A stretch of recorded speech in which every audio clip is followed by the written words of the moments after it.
My name is Phyllis Nduva. I come from one village in Water Ward.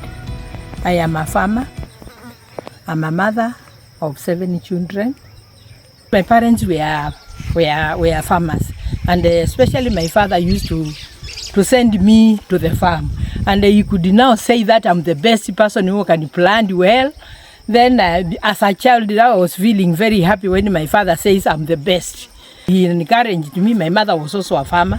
Mrs. Phyllis Nduva represents thousands of rural women redefining farming, turning resilience into opportunity and challenging gender barriers as a result of discriminatory practices and structural barriers within institutional frameworks. Her morning begins with tending crops, inspecting fruit trees, balancing productivity, family care, and leadership. While many still view farming as a man's domain, she has spent 2 decades proving that farming is a source of income and that women are the backbone of agriculture. I do fruit trees, mangoes and citrus, and also I plant legumes for food and also some maize. But my main focus is about the fruits, because the fruits can give you more money than what you can be given by the legumes and the maize. The serious farming I did is about 20 years. And this one has made me who I am. I've educated my children, they are all grown-ups. The farm is also giving me my lifestyle. When I wake up in the morning, this is my office. Unlike many women who do not have access to resources and support to do agribusiness, Phyllis is lucky to get support from her family. Her late husband allowed her to make decisions on her farm. The area I farmed is 20 acres. I still have other land whereby I also do grazing. I have some livestock, and the livestock also helps me to get manure. I'm one of the maybe privileged, because even my late husband was giving me support in farming. Actually, it is me who was farming, he was not farming. He gave me the whole mandate. So as a woman, myself, I don't look at myself as a woman. I look myself ahead of a family.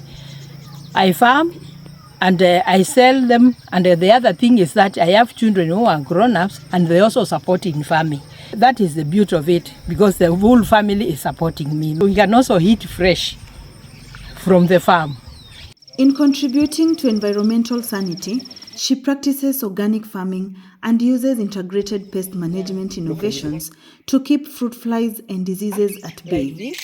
Working as a strong team with her son Dominic Mwendwa in their Kitwasi orchards, the duo have set up a fruit drying plant that helps her reduce post-harvest losses and ensure shelf life of her fruits and other farm produce. So I've decided to do value addition.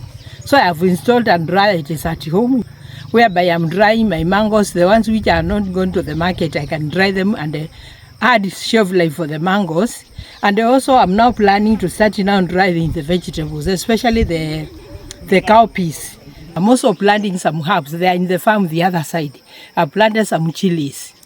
So I want to have short-term crops and long-term, so that now the money can also supplement the farming of the trees.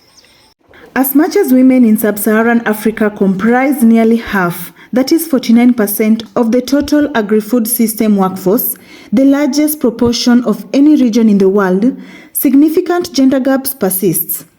Food and Agriculture Organization of the United Nations FAO 2025 report on the status of women in the agri-food systems in sub-Saharan Africa indicates that women face persistent challenges in accessing professional opportunities in the agricultural sector. We also understand that climate change is affecting the world. It's affecting farmers everywhere, but women often are affected more, and that's not because of anything they themselves have done, but because of the inability of society to understand that they actually need access to certain things, certain technologies, certain information, including information on climate change and on weather, so that they can actually be prepared. They're often not as resilient. They don't have as many resources that they can tap into.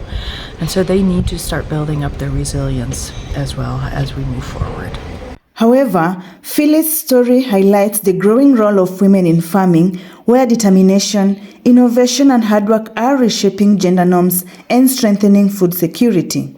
It is a clear demonstration that empowered women have the ability to drive real change in the agri-food systems and in addressing climate challenges if given equitable opportunity. Umeona mama hapa, kama mzee wake hakumlete kwa hii shamba, hangekuwa na hiyo knowledge.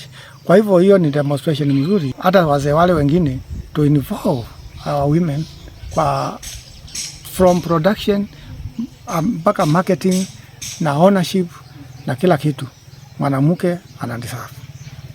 Phyllis, a woman farmer, doubles up as the chairperson of the Makueni Fruit Processors Cooperative Society, where they have empowered over 10,000 farmers, 60% being women, training them on good farming practices and giving them platform for markets. A concern of slow progress in closing gender gaps emerged as the world celebrated the 2026 International Women's Day and the International Year of the Woman Farmer. Dr. Nicolene Dehan, the director CJR Gender Equity and Inclusion Accelerator, warned that if no quick solutions are taken, the gender gaps could take over a century to close. By coming up with innovations to close the gaps on equal access to land, putting women at the center and empowering them with tools, aligns with the 2015 United Nations Sustainable Development Goal number 5 that calls for gender equality by 2030, and the African Union Agenda 2063 Chapter 3 that envisages under its aspiration a full gender equality in all spheres of life. Reporting for Mesha from the semi-arid islands of Makueni County, I am Christine Ochogo.